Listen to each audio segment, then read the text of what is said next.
stuff I can put on hold for later. And let's see who's here. Oh, welcome back once more to the planning table here. Well, I've got some good news for you guys. Things at my RV shop have progressed quite quickly, and I recently had one more meeting with the crew at Infinity. Went over everything, the solar panels, the solar roofing, the upgraded battery pack, the upgraded AC unit, and we finally got everything planned, shook hands on, put down payment on to get the equipment, and I'm taking the RV in here very, very shortly to let them do their magic. The trips I was planning on doing here, little short RV trips in the area, have been put on hold because I really want to get this done and ready to be tested on my coming spring trip. I can still start my series of RV improvement videos by starting with the coach, the cab area. So that's what this video is all about. There's the little upgrades and changes I've made to my cab interior of my Sprinter RV. So I hope you'll stick with us, and let's head on out to the RV. We'll go inside and we'll start with the cab upgrades and changes in this video one of my coach improvements. Okay, I'll see you out there. Get up here out of the rain. Well, okay, we're in my little RV out here. Like I said, we're going to start here in the coach cab, show you everything I've changed in the coach cab area, and this will be the first video of several of all the improvements inside, outside, from top of the roof to underneath the chassis. So I hope you'll stay tuned and watch for all the different videos coming out in this series.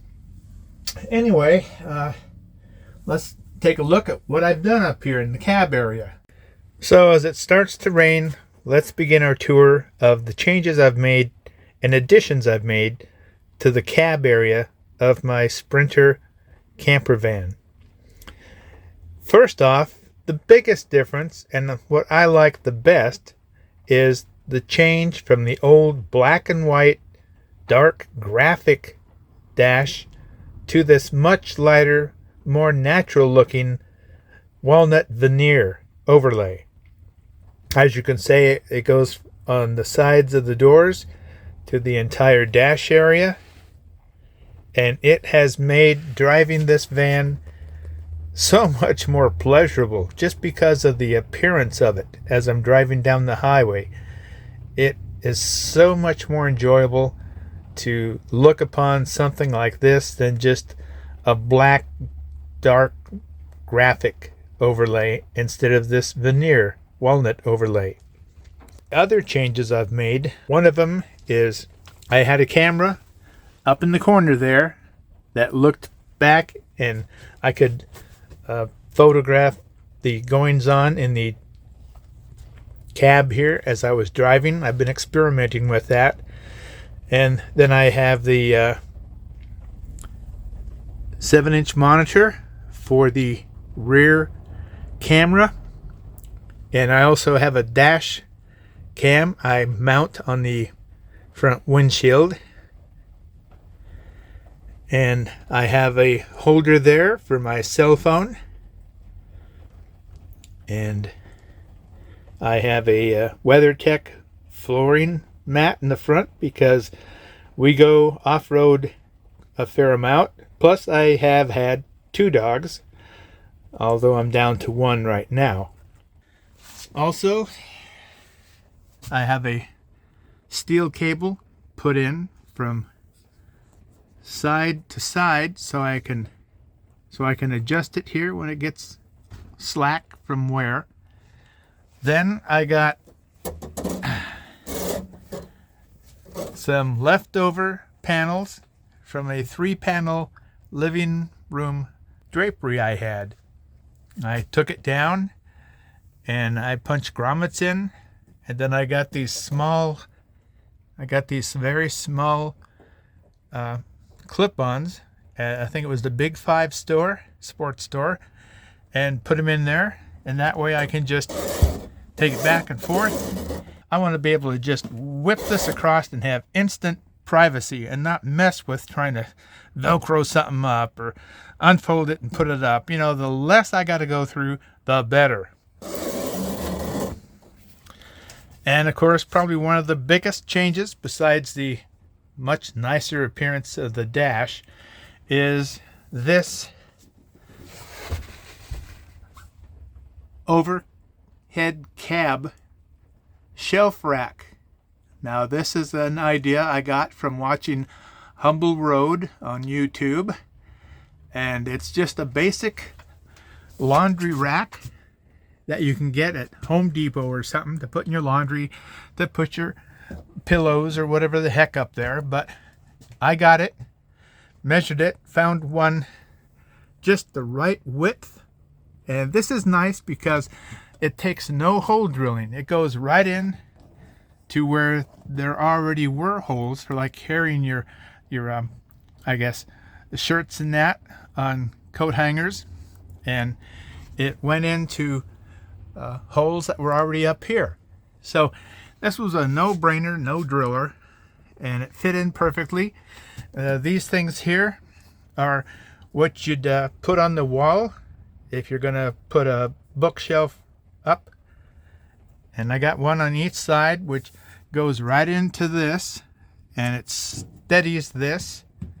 And then on top of this, I had cut out a thin rubber bathtub mat to fit up here, and what that does is that keeps all this from vibrating. And so I put like my rear table, when I take it down to put the bed out, I fold that up and put it up here on the rubber mat, and that's a good place, gets it out of the way, and it's just worked out really, really well. I'll show you some pictures here of what I can get up there. My big foam pad, my sleeping bag, and my pillows, and some other items like my winter coats and stuff. But that has worked out really, really good. Down here in that little mount would be my TPM, my tire pressure monitor, which I'm certainly glad I've had, because when you're down in the south and it's like 80 some degrees and the highways are like 100 degrees on the surface, you really want to know what's going on with your tires. And then I've got this for my cell phone, which is easily reachable, easily to read, and I put these in front, back, and both sides. That's so I can tell if I'm level when I'm out boondocking. And then I've got that item there, which is my scan gauge, which is like what these newer RVs have that tell you the MPG, mileage use, average speed, all those things that a computer can. I've finally installed that. And then I've got a additional mechanism added to the engine that takes away the long hesitant lag between stepping on the gas in a Sprinter van and actually accelerating from a stop, because there's many times down in the Arizona, California freeways where those people are going like the devil's chasing them, I swear. And when you get a brake to get on the freeway, you don't want this thing to go roar. You want it to go roar. No messing around. And that's really, really helped that. And anything else? I've got little reminders here on my dash of the measurements of the RV. So I can quickly check to say, oh yeah, it's clear to go through this tunnel or this hole or this gap. And I've got other controls I've added down here for fog lights and my air compressor and information on tire pressure. Just little reminders I've also got easy instructions on, oh yeah, my Jabra voice command, which goes up here on the sunshade. That thing is great. It's the Jabra freeway voice command. It's hands-free. You can ask it questions. You can tell it to call people. You can tell it to do all kinds of things because it's Bluetooth connected to your cell phone. When I'm using the navigator on my cell phone, I turn the volume off, but up high, and it comes out to the Jabra unit. And it's worked great, I tell you. I've added some little mesh pockets down here to the side for my maps and such. Like I said, the seat cover here for where Kate loves to sit and ride along with me. And oh yeah, you might ask what happened here. Well, nothing happened there. It's just that when Kate is sitting or laying in the passenger seat here, she lays her head on that and just goes to sleep. And then she'll move her head around. She'll hit the button and the window will be going up and down. I'll be putting it up and it'll go down with her head. So what I did is I got a little chip of wood, put under the button, and got some Gorilla Tape and taped that sucker down. And now she can lay there and snooze and move her head around, and it doesn't make the window go up and down. So that was a big plus. Well, the rain has picked up. It's getting heavier. This is a rolled up Reflectix set. I have a large piece that covers the entire front windshield, and one for each of the passenger and the driver's window to keep in the heat and reflect the heat in the summer. And that's worked out really well. And this is a set of carbon fiber foldable window vents for Sprinter vans. They come in their own little case like this, and I'll open it up and show you what they are. They come out of the case looking like this, and you just open them up and they look like this, and they're made to fit either the passenger or driver's door. If you mix them up, they're not going to work right because the screen and the vents are angled such a way that if you mix them up, you might have rain coming into your windows. But these are great. Lightweight, carbon fiber, they fold up, easy to store. Another thing I added that a lot of the newer vans have been coming with for several years is I added a swivel plate underneath the passenger seat. It's really hard to see this way, but it raised the seat level of the passenger seat about 2 inches, which Kate had to get used to because it put her head up a little higher than it was without it.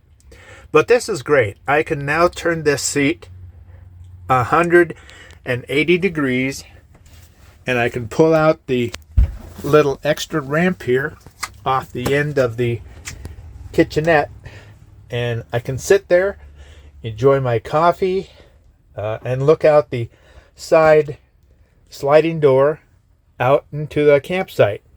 It's really been a really nice addition. We're going to call it quits there. I've got to get this finally ready to take in for its big upgrade. So I hope you guys have stayed with me, and like Kate and I always say, we wish you happy trails and woof woof.